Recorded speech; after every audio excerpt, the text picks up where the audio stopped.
Welcome to the Knight and Rose Show, where we discuss practical ways of living out an authentic Christian worldview. Today's topic is Christianity's Impact on the World, Part 1. I'm Wintery Knight.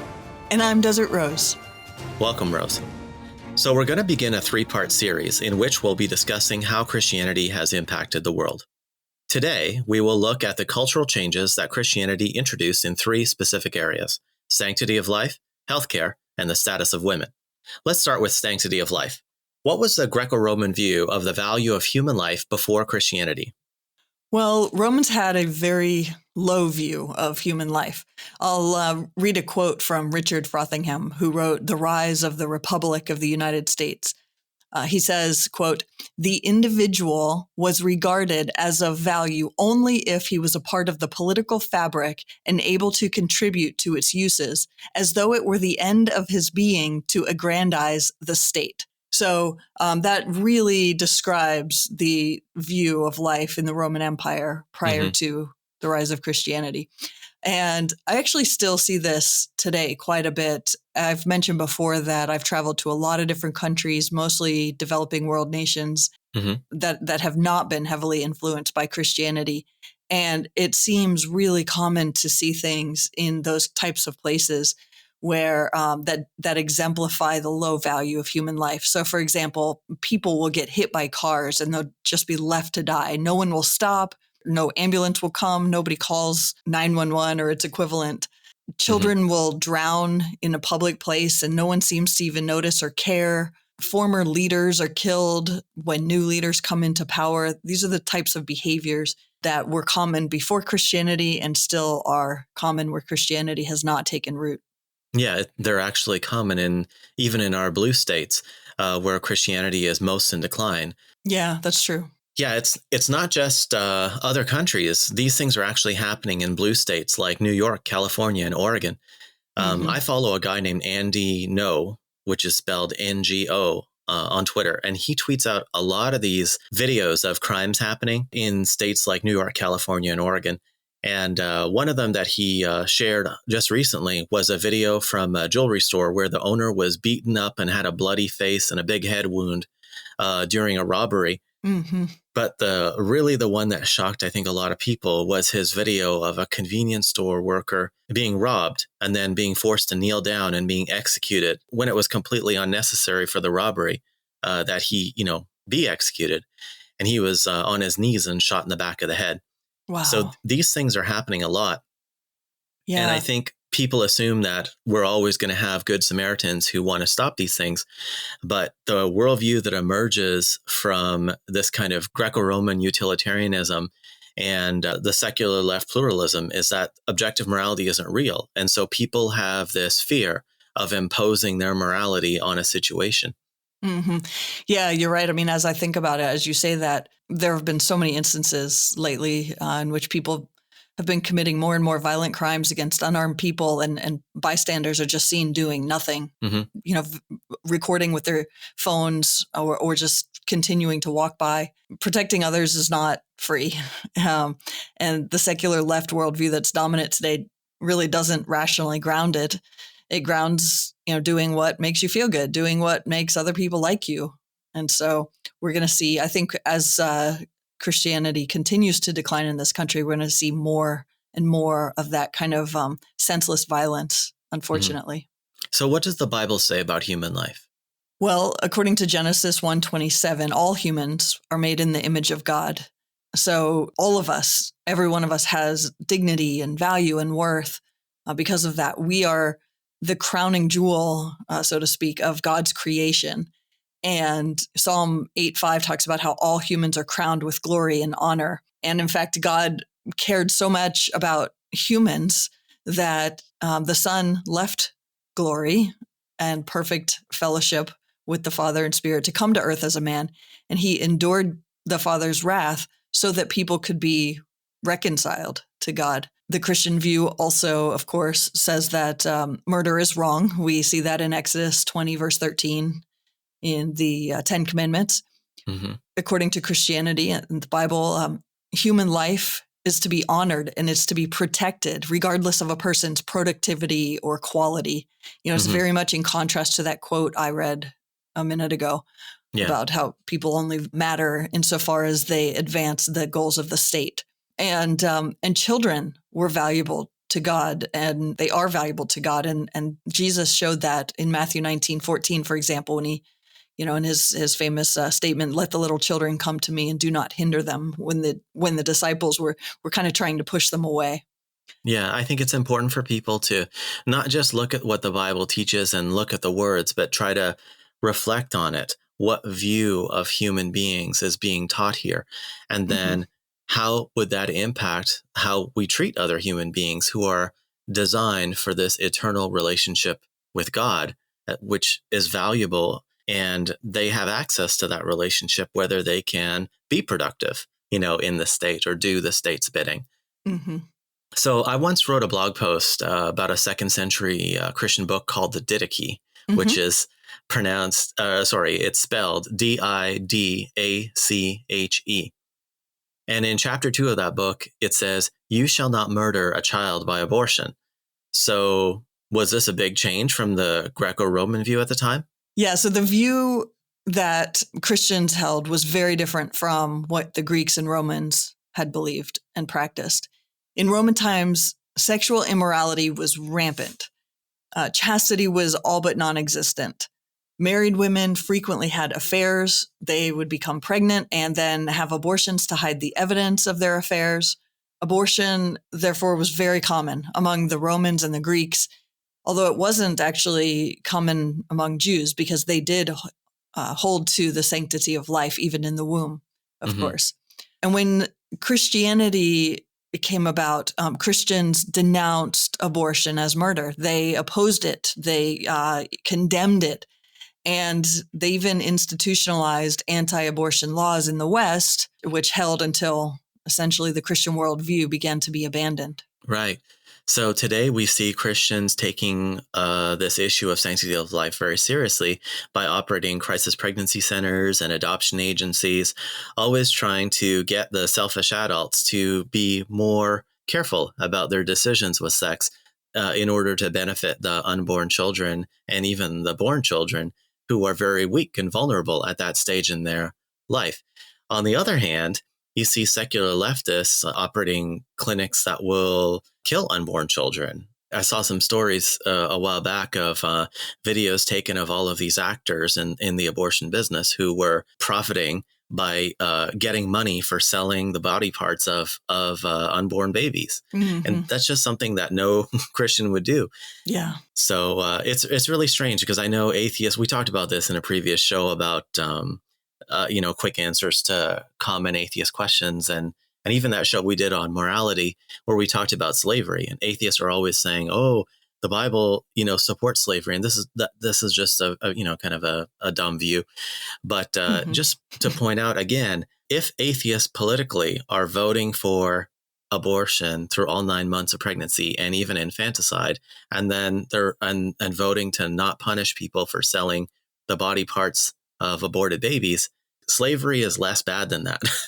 And if they're willing to support the really bad thing, then clearly they would support the less bad things too. They want to deny it, but it's hard to deny it. Yeah.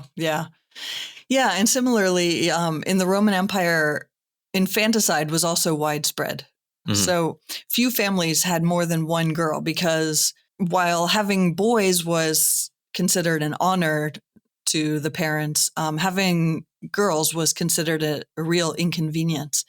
And so when a family had a second girl, they would kill them, often by drowning them, by exposure to the elements, by cutting their throats and sacrificing them to pagan gods. There were all sorts of methods of discarding a second female child, sometimes even a first. There was a 2nd century inscription at Delphi that was discovered, and it reveals that in a sample of 600 families, only 1% raised 2 daughters. So this was very, very uncommon. Yeah, this is like rare. Like even today, like you see people doing sex selection abortions and race selection abortions, especially in certain cultures like China and East India. So without some kind of view that every unborn child is valuable and made for a relationship with God, this is the kind of thing that happens. Selfish adults say, hey, I'm bigger than you and I'm going to kill you if you don't benefit my life. Yeah, it wasn't only when parents would have daughters that they would kill them. They also would commonly kill their infants when they found out they were disabled. Mm-hmm. Christians, on the other hand, vehemently opposed infanticide wherever they encountered it. And it was officially outlawed in the year 374 under the Christian emperor Valentinian. And of course, anti-infanticide laws became the norm throughout the West because of the Christian influence. Mm-hmm. Christians, again, not only condemned child abandonment, but they even frequently took abandoned children into their home and adopted them and raised them as their own. And so, when we see adoption practiced as such a kind of common practice in our culture today, that really is rooted in Christians taking in unwanted children. And it's primarily Christians who have adopted children ever since. Yeah, it's almost like I'm sensing that non-Christian morality is about maximizing the pleasure of the strong at the expense of the weak. Mm-hmm. Survival of the fittest. Yes. Yeah. Where have we heard that before? Right. And Christians are always trying to interfere with this and saying, oh, no, you can't do that to unborn children or to little children. You can't impose bad circumstances on them just because you want to have a good time. Mm-hmm. But that's not free. A lot of people who are growing up today who may be atheists even, they're wondering, where's my mother? Where's my father? Why am I being raised by people who didn't give birth to me? Why am I in the foster care system? Why am I being treated so badly? And the answer is, well, I'm really sorry to tell you this, but society has embraced your worldview of atheism and secular leftism, and you can't ground inconveniencing the adults for the sake of the babies and the children. And so you can't help yourself to that. Right. In fact, one of the reasons why I became a Christian and took to it so energetically is because I had experiences when I was young where I really sensed the moral law and really saw that people who were in charge of me inside the home and outside the home weren't really looking out for my best interests. And there just isn't, if you don't have a God to ground that kind of standard, you can't look at these stronger people and say, you shouldn't do that. You shouldn't treat me like that. Right. And we should expect more and more unborn children and born children to suffer as the arc of civilization turns away from Christianity. Yep, exactly. Well said. Well, what else did Christianity introduce to the world? So the gladiator games were also really common in the Roman Empire. People loved watching men stab and slice up one another to death. This was top-rate amusement. And sometimes the men fought against other men. Sometimes they fought against animals and were gored to death. And thousands upon thousands of gladiators were killed, not to mention animals who were killed during the 7 centuries of this horrific practice. Christians condemned and even boycotted the gladiator games. And they were condemned and they were hated for doing so. But, such is the life of the Christian. We are persecuted for standing up for the truth, standing up for life, right? Mm-hmm. So Christians grew in number, they grew in influence, and eventually it was Christian emperors who banned the games. Okay. Yeah, so allowing individuals to be deliberately killed for people's enjoyment has actually not been permitted in Western societies since the gladiator contests were outlawed. And historian W.E.H. Lecky wrote this. He said, quote, "There is scarcely any single reform so important in the moral history of mankind as the suppression of the gladiatorial shows, a feat that must be almost exclusively ascribed to the Christian church," end quote. Again, I would just say people need to kind of consult with themselves and look at their worldview and say, why is this wrong? What are the resources within my belief system that make it such that it's wrong to look at someone who is in a kind of a bad situation, like a captured soldier or somebody raised as a slave or something. Why is it wrong to throw them in a coliseum and make them fight lions so that the rest of us can be happy? Mm-hmm. And entertained. Yeah, be entertained. Like there's a secular system of morality called utilitarianism. where there's no human rights because there's no designer of the universe. And whatever is best for the majority of the people is considered immoral. Yep. So, a utilitarian couldn't condemn these gladiatorial games as wrong. And the question is for non-Christians is, how do you condemn this? And without just saying, I don't like it, or this is my opinion, because your not liking it and your opinion can be countered by somebody who is armed, or it has a bunch of soldiers at their beck and call.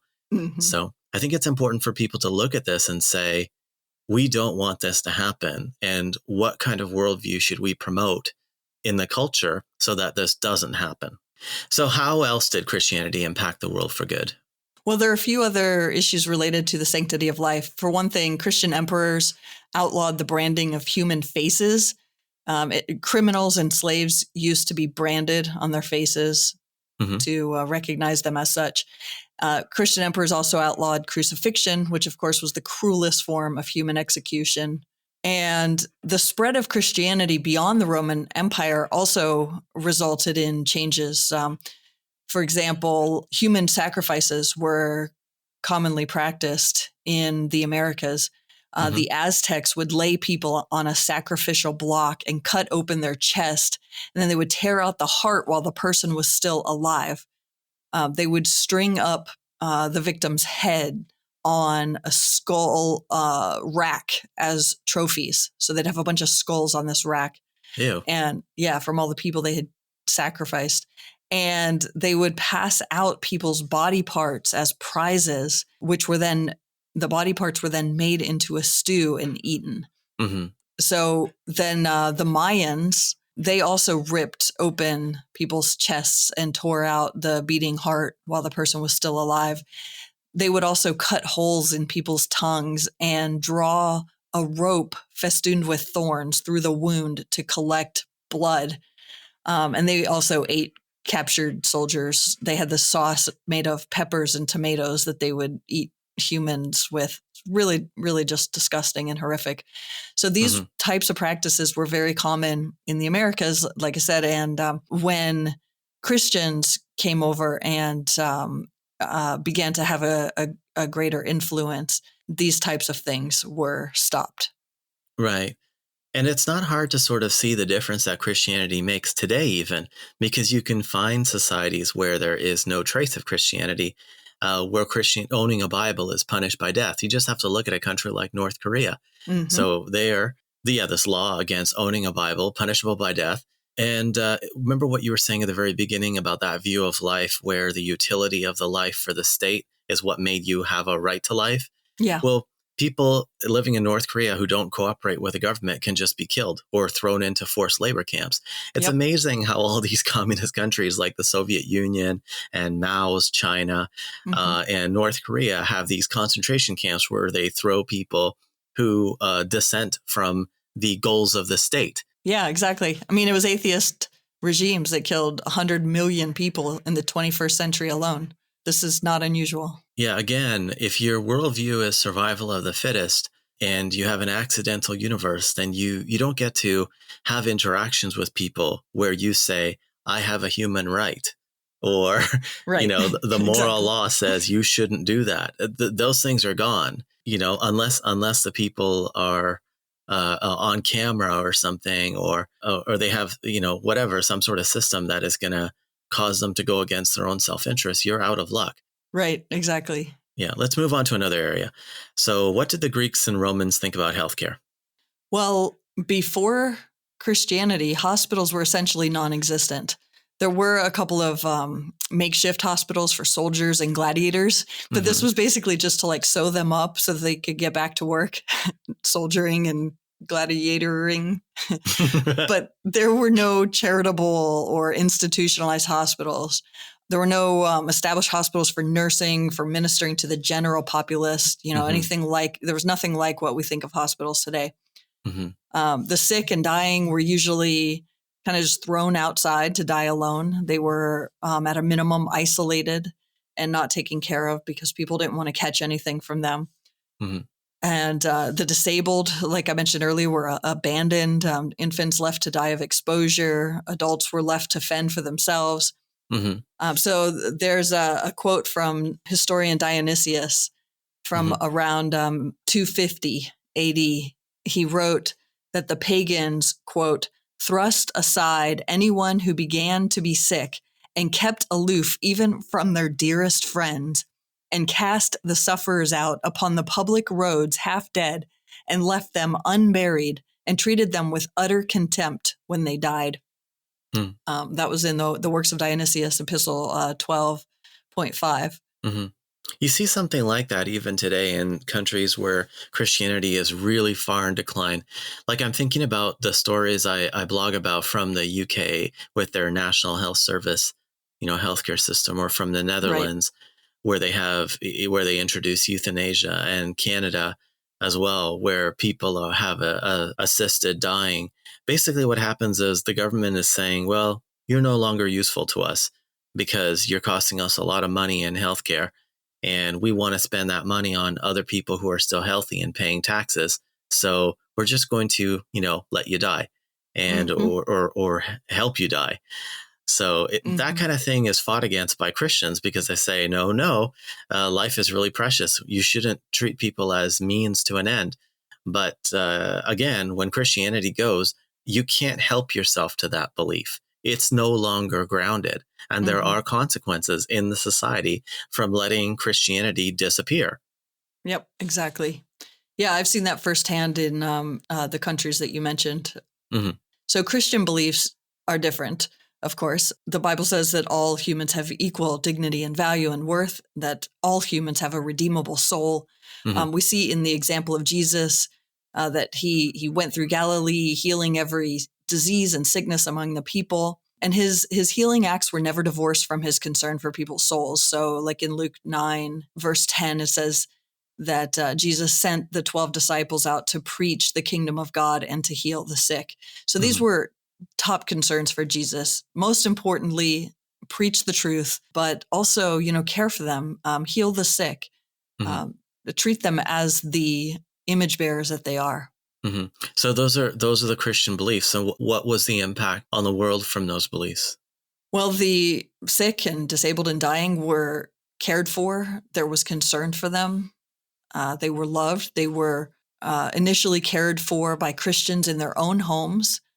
And so I had mentioned the Greek historian Dionysius a minute ago, and his quote about how the pagans treated their sick. He wrote of how the Christians treated their sick as well. And he said this: very many of our brethren, while in their exceeding love and brotherly kindness, did not spare themselves, but kept by each other, and visited the sick without thought of their own peril, and ministered to them assiduously, and treated them for their healing in Christ, and died from time to time most joyfully, drawing upon themselves their neighbors' diseases, and willingly taking over to their own persons the burden of the sufferings of those around them.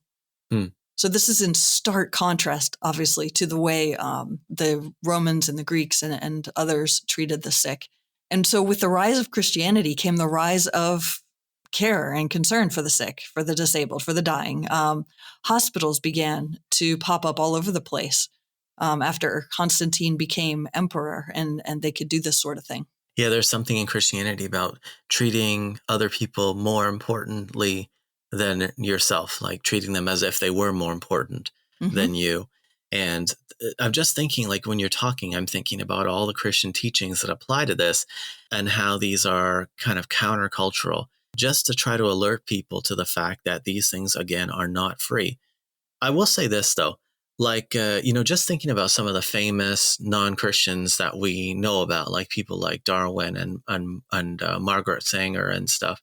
It's amazing how their survival of the fittest commitment gets them involved in nasty things like eugenics and genocide. I remember reading about Germany in the Second World War and what a huge deal it was. Well, not just Germany, but the Soviet Union as well. What a big deal it was to Hitler and Stalin that Darwinism was true, and that that they They have no compassion for the weak, that the fittest survive and these things. And when your rulers believe that, that has a big impact on how you're going to live. Exactly. Accordingly, Christians were leaders in building hospitals.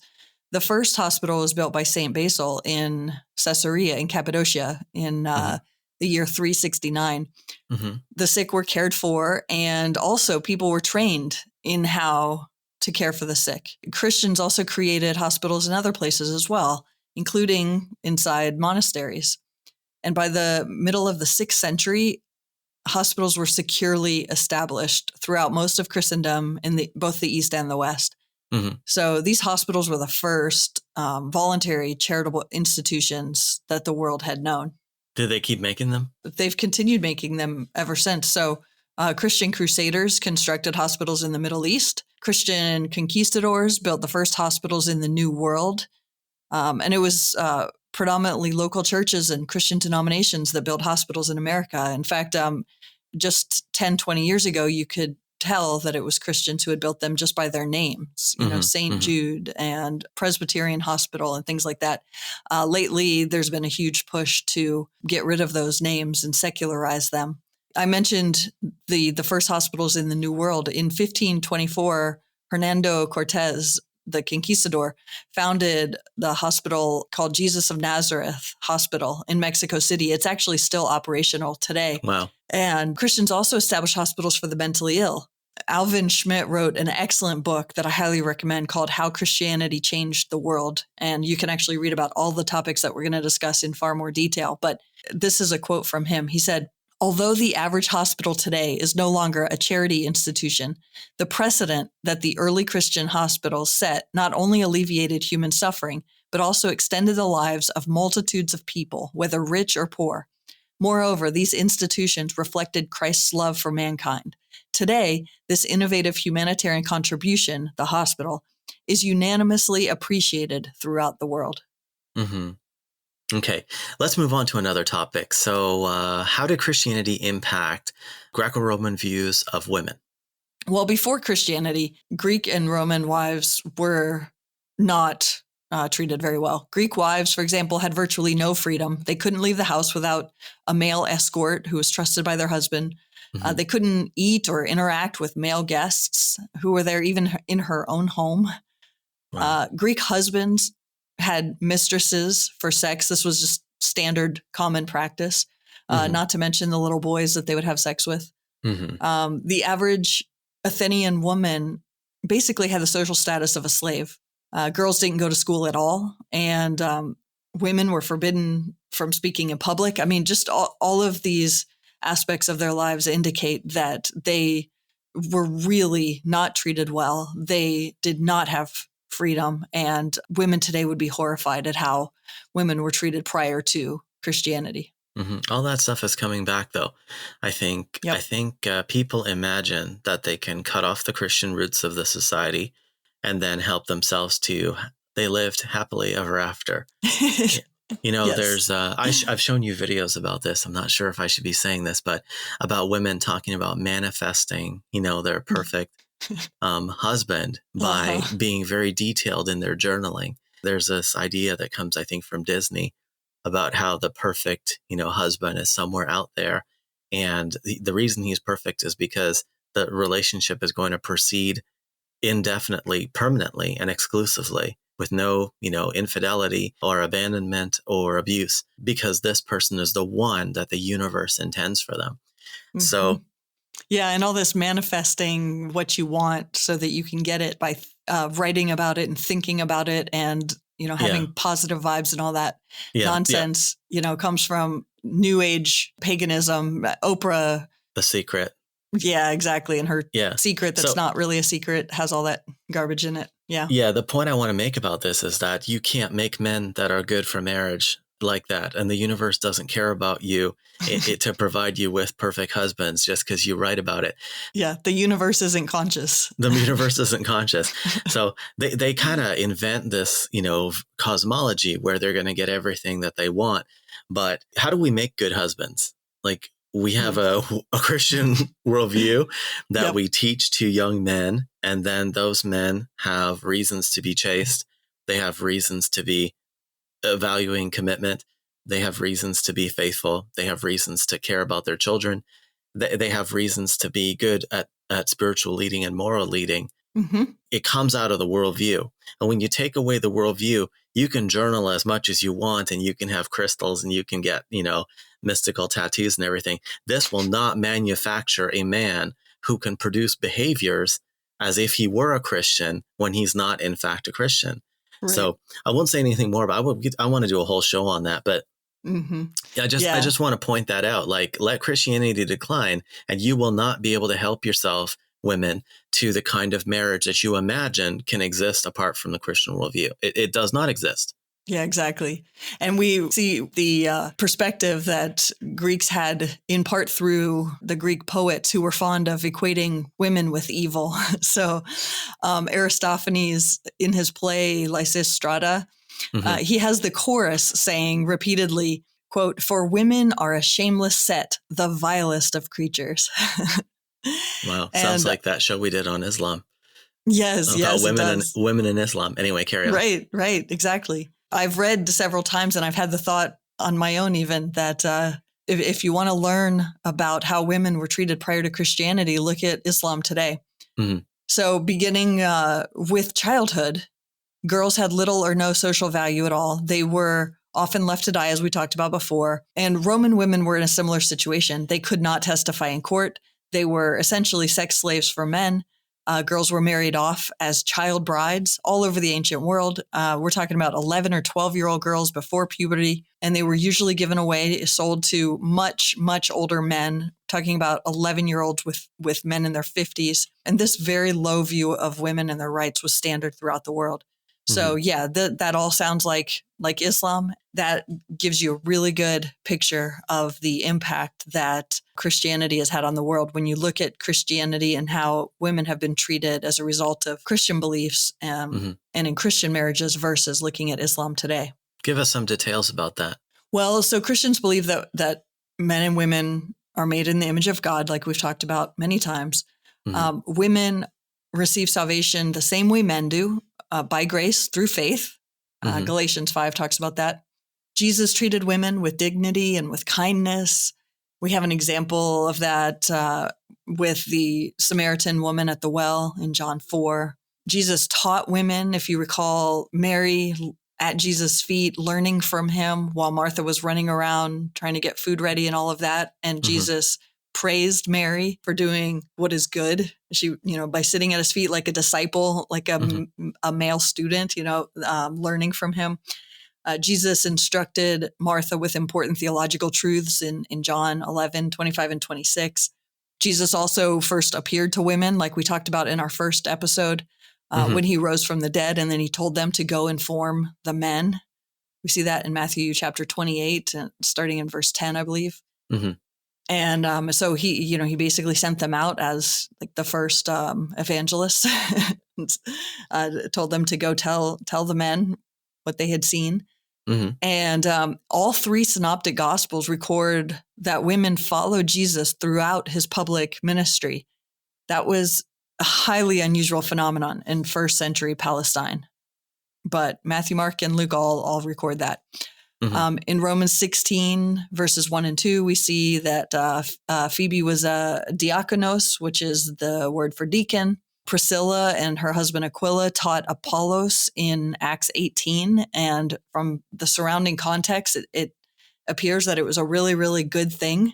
They made him better and more effective after teaching him. And scholars believe that Priscilla was actually the primary teacher in those interactions, and that's why her name was listed first, because that's how you honored kind of the primary person in the act. I mean, if the game is how are we going to be reconciled with God, then there's nothing better about being a man necessarily for that. If the game is, let's go out and fight the neighboring tribe, then maybe upper body strength makes a difference. So Christianity is a great religion for women in that regard because they can distinguish themselves. Yeah, they're participate. Exactly. They're incredibly valuable, equally valuable as men, and have equally valuable roles, even though not always the same. Yeah, we're traditional. We believe in male-female differences, and we believe in male leadership. But if the goal is the same and everyone is responsible for participating, then, women have important work to do. Yeah. So, we've actually talked about how men are supposed to treat women in Christianity in 2 of our episodes. We did episode 6, like how single men are supposed to treat single women, and episode 7 on marriage. Those are great episodes. If anybody has not listened to those, I would encourage you to go back and listen to those.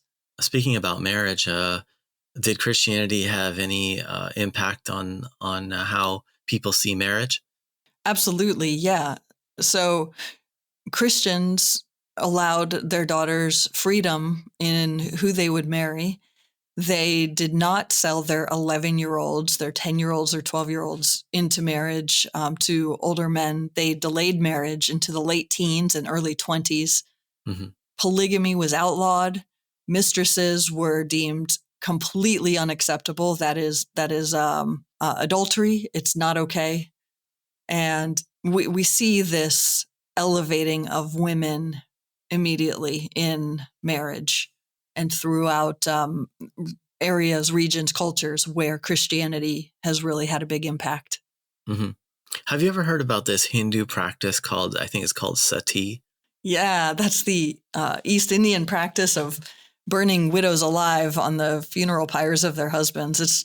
That's absolutely awful. And not just in India, but widows in China and even Scandinavia and New Zealand are also were also expected to burn to death on their husband's funeral pyre. So children and teens who were married and their husband died, they would be expected to do the same, to end their own lives this way by burning alive. Wow. And if they somehow managed to escape when it was attempted to throw them on the funeral pyre, they were outcasts for life. Or if they were caught, oftentimes they would be buried alive. So, wow, that's terrible.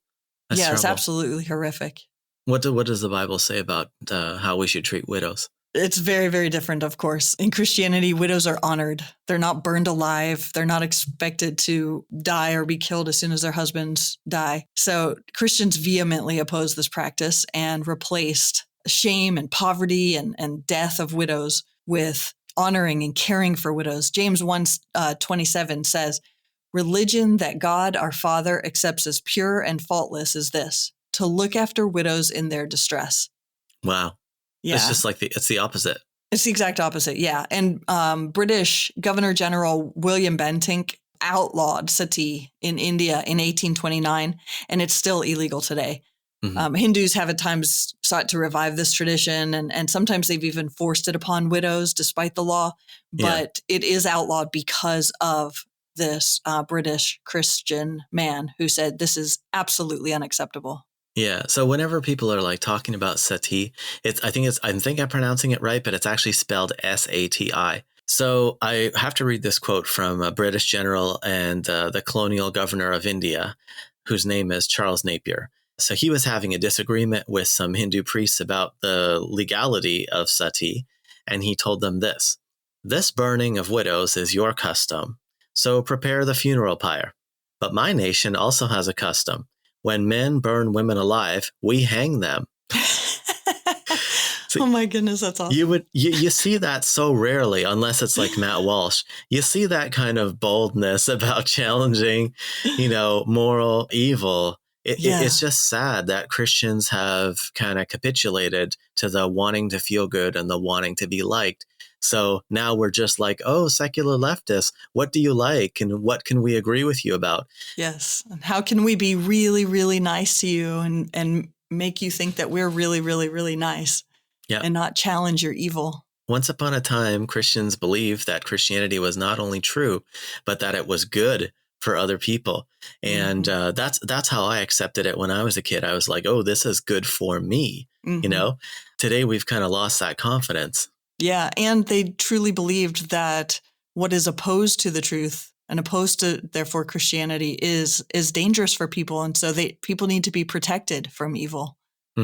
So let me tell you another example. Chinese foot binding. I'm sure you're familiar with that. Yep. That existed for at least 1,000 years. This was done actually originally to make girls look more attractive to men, because when their feet were bound and broken and made smaller, it actually caused them to walk tiptoe and to sway seductively. And men like this. So their feet became severely deformed.